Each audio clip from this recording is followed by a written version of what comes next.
Hello నాన్న, కూర్చో. ఈరోజు ఒక తెలివిగల మల్లన్న కథ చెప్పుకుందామా? ఓకే, సరిగా కూర్చోండి.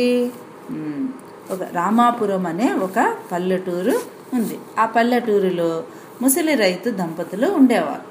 తమ 2 ఎకరాల పొలాన్ని, ఒక బావి, వీళ్ళకి ఆస్తులు అన్నమాట ఉంటే వాటిని పొలాన్ని దున్నుకుంటూ వాళ్ళు జీవనం గడుపుతూ ఉండేవాళ్ళు.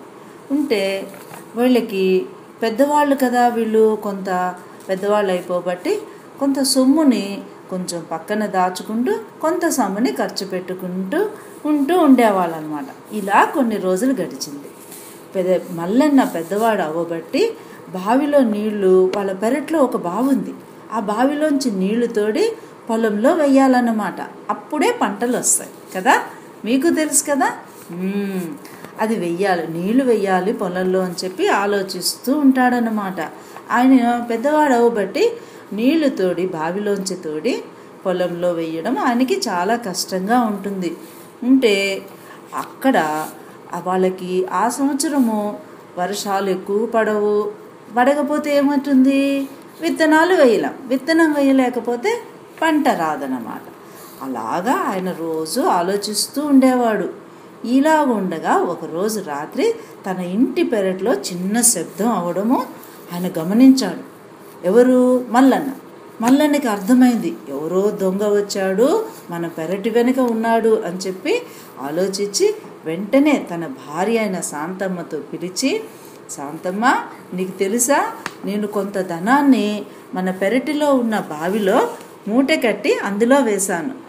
ఆ ధనము మనము తీసి కొంత ఖర్చు పెట్టి మనము పొలంలోనూ, మన బావిలోంచి పొలంలో నీళ్లు వేసుకుంటే మనం కూడా అందరిలా పంట వేయచ్చు అని చెప్పి భార్యతో అంటాడనమాట. అనగానే ఈ మాట దొంగ వింటాడు.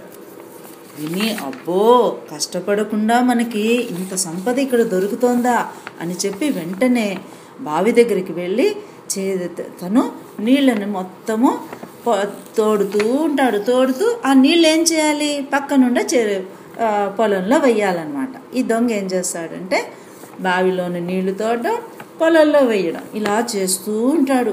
బావిలో నీళ్లు ఎంత తోడినా ఊరుతూనే ఉంటాయి, వస్తూనే ఉంటాయి కదా, మీకు తెలుసుగా కదా.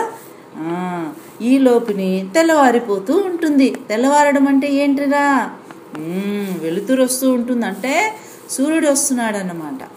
సూర్యుడు రాగానే అక్కడ పొలంలో పనులు చేసుకోవడానికి మిగతా రైతులందరూ లేచి వాళ్ళ పనుల గురించి వస్తూ ఉంటారు. ఆ శబ్దానికి ఈ దొంగ భయపడి, అమ్మో, ఈ గ్రామంలో ప్రజలకి నీ పట్టుబడిపోతాను అని చెప్పి భయపడి ఆ వస్తువులన్నీ అక్కడే పడేసి వెంటనే దుర్రుమని పారిపోతాడు.